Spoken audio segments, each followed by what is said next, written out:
Hi, hello. Welcome to the episode of Isaiah's Newsstand.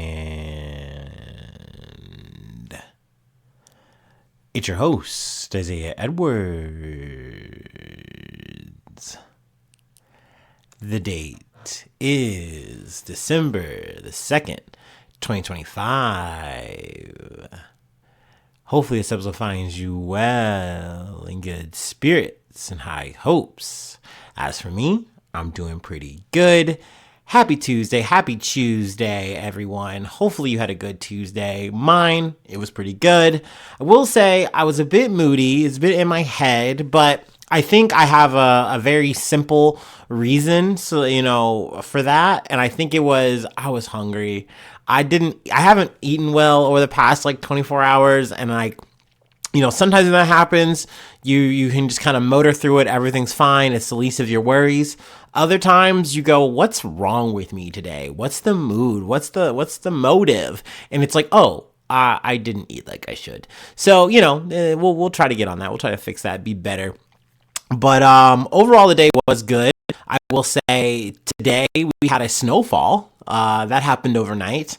I really wasn't expecting it. I think especially because of over the weekend, we had that snow and I was like, all right, this ain't shit. Ohioans, we always overthinking this shit. It's never going to be that bad.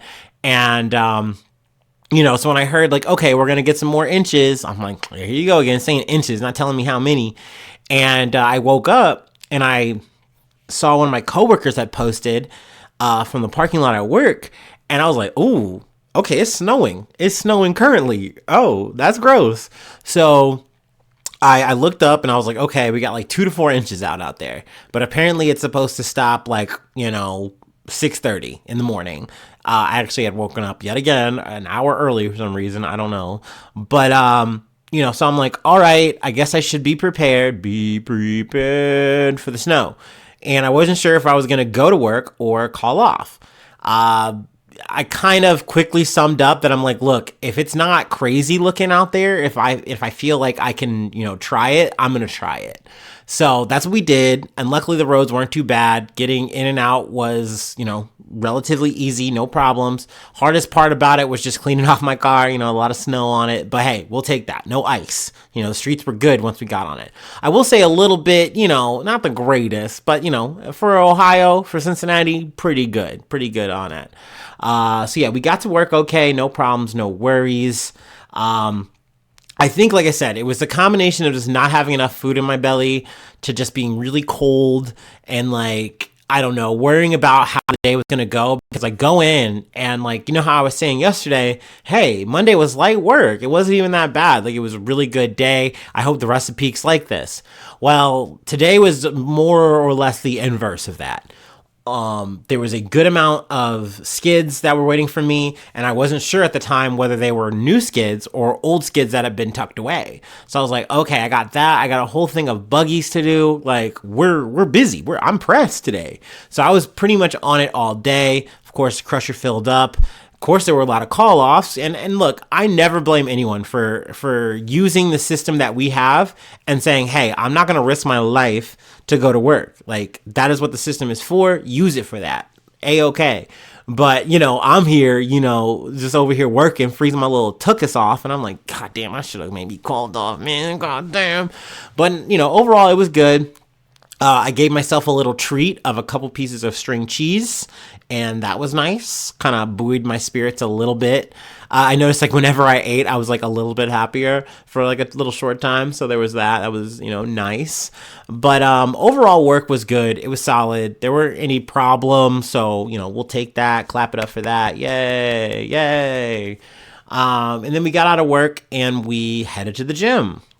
Gym was good. I was kind of hoping that with it being so cold, with the snow earlier at the top of the day, that it would scare people off the gym. Maybe to a certain extent that was true, but it was still pretty busy.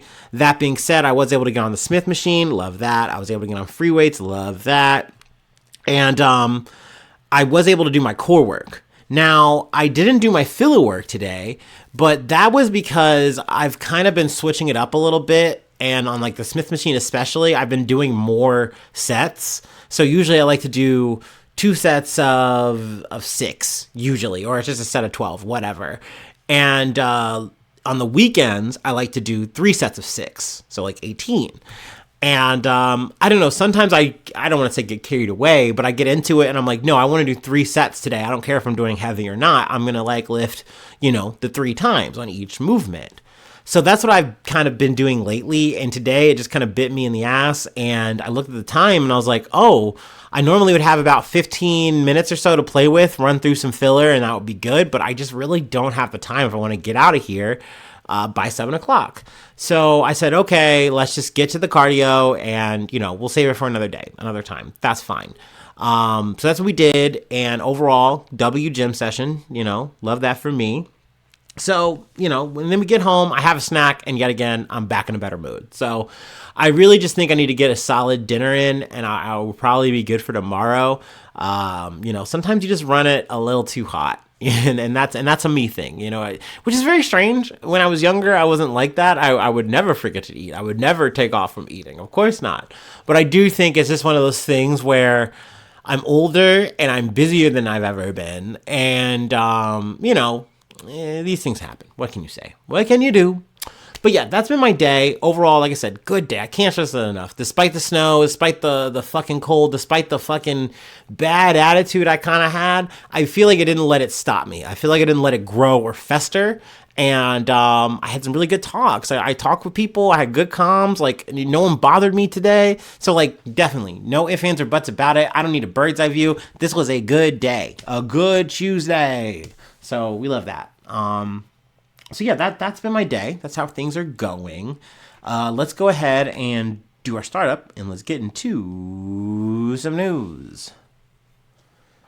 Now, I will say this is going to be an offbeat episode. If not for, we're kind of talking about some things that I talked about in the previous episode. Bit of an update, if you will.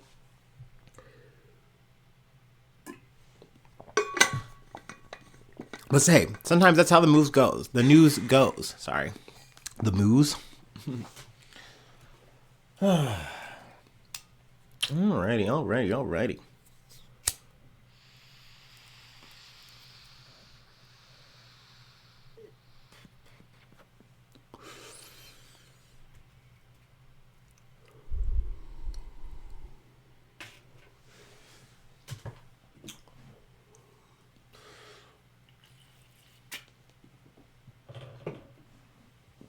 All right. Oh, yeah. First story comes from the Associated Press. Former Honduras President Juan Orlando Hernandez freed after Trump pardon. Former Honduras President Juan Orlando Hernandez, sentenced last year to 45 years in prison for his role in a drug trafficking operation that moved hundreds of tons of cocaine to the United States, was released from prison following a pardon from President Donald Trump, officials confirmed Tuesday. Hernandez was released Monday from U.S. Penitentiary Hazleton in West Virginia. A spokesperson for the Federal Bureau of Prisons told the Associated Press. The Bureau's online inmate records also reflected his release. The release of Hernandez, a former U.S. ally whose conviction prosecutors said exposed the depth of cartel influence in Honduras, comes just days after the country's presidential election. Trump defended the decision aboard Air Force One on Sunday, saying Hondurans believed Hernandez had been set up, even as prosecutors argued he protected drug traffickers who moved hundreds of tons of cocaine through the country. So yeah, I mean, according to Trump, this was a Biden hit job, and that's all he needed to hear. And he's like, let him go. Even though I mentioned this previously when we talked about this, you are literally gunning for fucking Maduro in Venezuela over the same fucking bullshit. But because, hey, this guy isn't politically aligned with you or whatever, you're saying, you know what? Let's just blow this guy up. It's wild. But I mean, hey, America is the kind of place where you can talk out of both sides of your goddamn neck. What can I say? And you're never wrong. All right. But I did want to highlight, we did mention the Honduras election that is still ongoing, even though, polls and everything I think were, opened up, Sunday. Still no victor decided. So I figured, hey, before the dust settles there, we'll go ahead and, talk about that a little bit. From the Associated Press, conservative Salvador Nasrallah leads Honduras presidential contest after pause in results reporting. A day after Honduran electoral authorities stopped reporting updates to the presidential vote count because of technical problems, candidate Salvador Nasrallah of the Conservative Liberal Party, y'all know how I feel when they do fucking fuckery like this, had a slight edge Tuesday over Nasri Asfoura, the National Party candidate endorsed by U.S. President Donald Trump. So I didn't know this on, initially learning the situation, getting briefed, whatever, you know what I'm saying. I kind of thought this was a two-dog race between Asfoura and then whoever the actual real liberal candidate was, who I believe is Rixi Mancada. But no, it turns out that there's some, middle of the way to the right guy in Salvador Nasrallah, and it looks like he might be the one with the juice. He might be the winner. But I mean, of course, we'll see. Like I said, the dust has not settled. The votes have not been fully counted. I will say, though, it is looking like a two-dog race between Nasrallah and Asfoura. So Nasrallah had 39.94% to Asfoura's 39.83%. We're talking a razor thin fucking, margin here. So we'll see. I'm bummed because this is a lose to me no matter how I look at it. You're looking at two conservative candidates. You're just saying one's worse, one's not as worse, quote unquote. So, okay, yay. I guess yay Nasrallah if he wins. But, only because I'm a spiteful motherfucker and I would love to see Trump lose in anything. I would love whenever he does a Trump bump and it fails. Because he can never really, come up with a valid excuse or, actually eat it with any kind of humility. He just has to make an excuse and then move on or not talk about it. And I love that. Because, once again, this man likes to talk and think and act like he's not a fucking loser, but he is a fucking loser, dude. He is. He's not that much different from Biden. And the more the more his term goes out, I feel like the more you're just gonna see the mirror, and that makes me happy. I kind of like that. I kind of like seeing, our presidents just get drained and then they get older looking and all that shit. It's kind of like, at least, the one thing you get to take away is that, hey, at least this motherfucker got ran ragged and then he's going to live and, hopefully fade away. In a Trump sense, he has not, but, he came back and won again. And I guess neither in the Obama sense. Kind of in the Bush, he hangs out with Michelle Obama and paints sometimes. I don't know, man. Anyway, I felt like, hey, let's go ahead and talk about that, get that in. We will come back to Honduras for an update. Oh, but to backtrack a little bit, even though former President Hernandez is released, he's not exactly out of the woods. There are potential charges that are going to be filed or potentially being looked at back home for him in Honduras. So shit might not be safe. It ain't safe for bro. I don't know. But his family's happy, they did their lobbying, they made some shit move, and looky there, look at God move, as some might say, I guess. But yeah, we're wrapping up Honduras. Let's go ahead and move on. Still talking Trump though, from The Guardian. A family of victim in Trump drug boat killings files first formal complaint. A family in Colombia filed a petition on Tuesday with the Washington, D.C.-based Inter-American Commission of Human Rights, alleging that the Colombian citizen Alejandro Carranza Medina was illegally killed in a U.S. airstrike on September 15th. Excuse me. The petition marks the first formal complaint over the airstrikes by the Trump administration against suspected drug boats, attacks that the White House says are justified under a novel interpretation of the law. And that is being nice. That is a very nice explanation of what the Trump administration is doing right now. The IACHR, part of the Organization of American States, is designed to promote and protect human rights in the Western Hemisphere. The U.S. is a member, and in March, the Trump administration's State Department wrote, "The United States is pleased to be a strong supporter of the IACHR and is committed to continuing support for the Commission's work and its independence. Preserving the IACHR's autonomy is a pillar of our human rights policy in the region." All right. The complaint was filed by Pittsburgh-based human rights lawyer Dan Kovalik. On September 15th, 2025, the United States military bombed the boat of Alejandro Andres Carranza Medina, the filing says, which Mr. Carranza was sailing in the Caribbean off the coast of Colombia. Mr. Carranza was killed in the process of this bombing.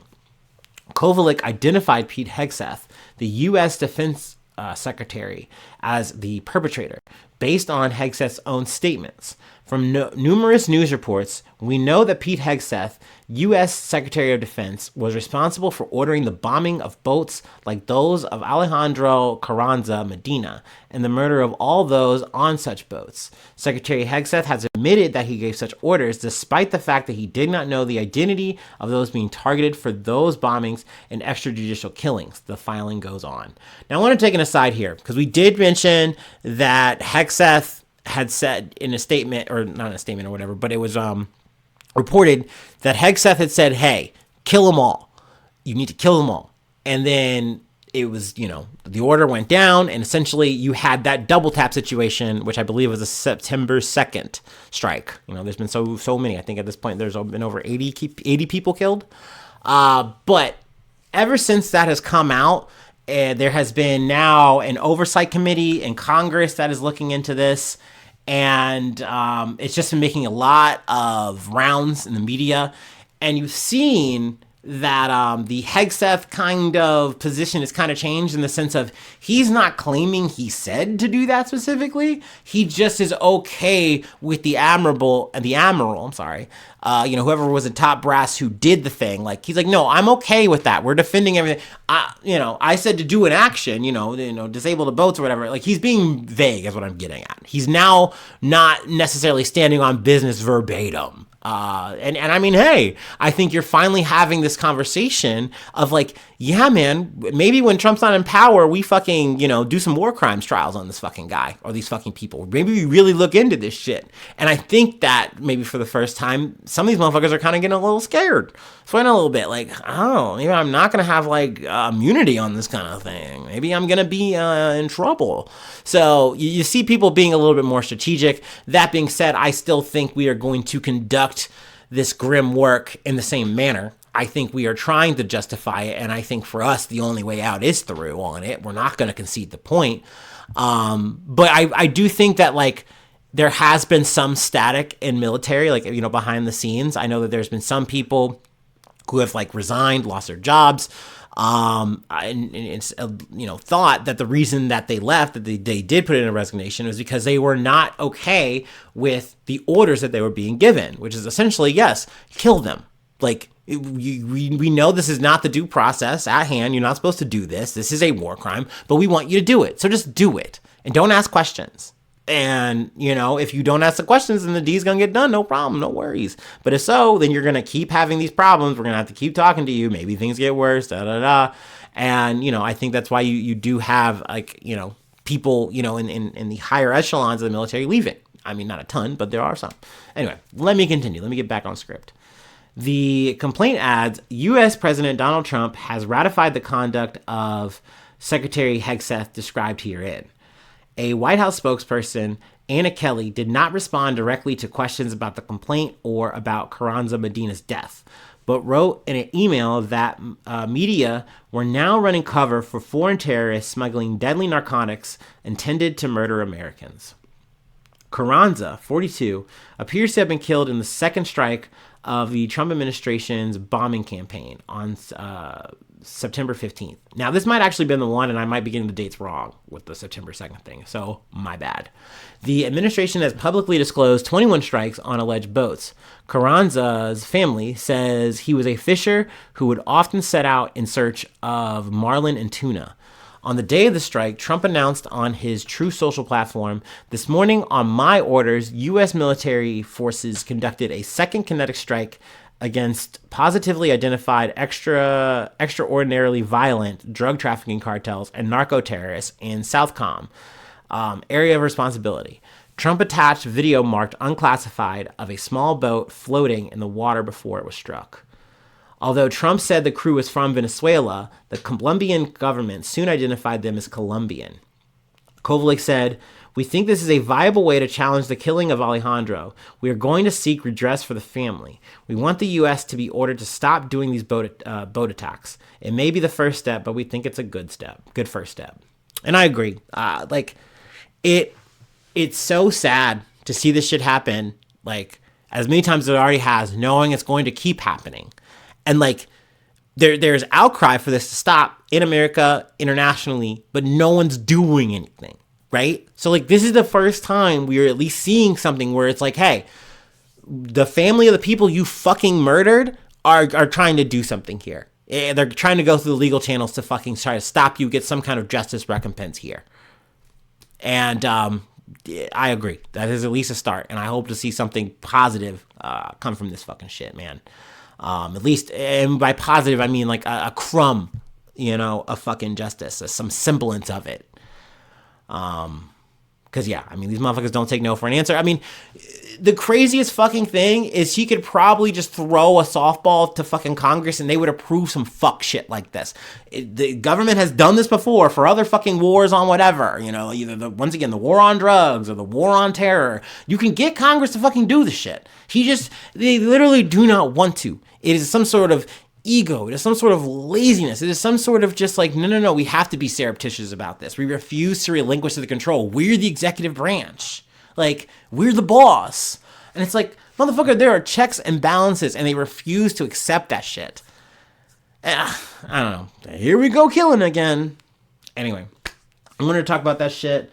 I low-key also wanted to kind of, since we were talking about Venezuela, kind of talk about the Cartel de la Sol. I did learn a little bit more about them today. But still, it's kind of a vague thing to learn about. But I listened to the Underworld podcast. Definitely check that out. But yeah, there definitely are ties that America has made, either through, officials in, Venezuelan politics, government, family, whatever. You can connect these kind of fucking dots. But essentially you're saying, yes, there is some military, there's some government. You can't necessarily say this is all Maduro. And if so, okay, that's not that much different than a la Hernandez, which once again, it seems like Donald Trump's fucking cool with that shit. If it's in-house, if it's a gang, if it's fucking ally, but like, if it's a smelly leftist, then like, nah, that's an actual terrorist. That's a despot. That's someone we gotta blow up. We gotta cancel their airspace. Like, the rules are just so fucking made up here. And essentially, like, once again, this gang is an idea that they're essentially saying, hey, this is the reason we get to call these people narco-terrorists. Like, yeah, like, this is really like Trinidad Agua is maybe the real acting force here that is actually, like, we're pointing at and, like, referencing and showing you. But, like, we want to connect all the dots here. We want everyone to be implicated so that we can red dot every single fucking one of them. And essentially, the Trump administration just says, you should let us do that. And, I really hope that they're not allowed. Like, once again, whether or not you feel a way about Venezuela, Maduro, whatever, like, this is not how this shit is supposed to be fucking conducted. We are not supposed to be able to move like this. Like, I'm sorry, but Maduro's fucking right. This is definitely, like, imperialism, colonialism, like, played out right in front of your face in 2025. Like... But hey, what's democracy these days, huh? Anyway, speaking of democracy, we have one more thing I wanted to cover. Special election. But yeah, let me go ahead and take our last break, and we'll go ahead and take it to Tennessee.